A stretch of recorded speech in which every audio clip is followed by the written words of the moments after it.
Hey guys, we're back in the gym after a very long time. So this time I'm going to do a high intensity interval training workout, 1 minute sprint, 1 minute stop, and repeat 10 times. It's going to be an awesome workout. It's one that I do regularly. We're going to be changing up the levels and etc. as well. So it's going to be intense but fun.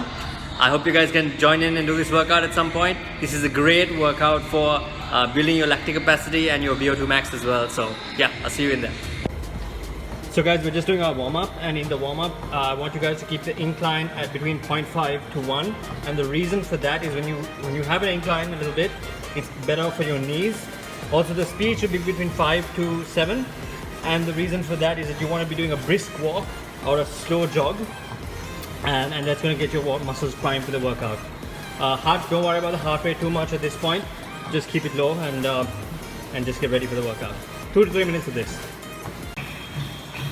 Now I want to talk to you guys about the advantages and the benefits of doing HIIT over steady state cardio.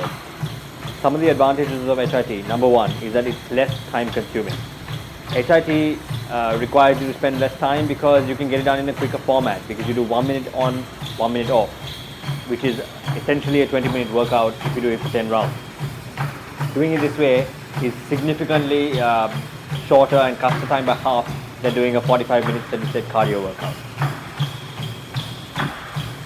Another extremely good benefit of HIIT is that HIIT workouts burn calories even after you finish working out.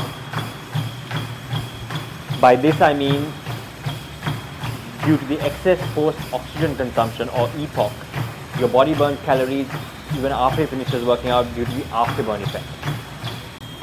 One really essential tip with HIIT is that you have to do it in a way where you push your body progressively, overloading it each time.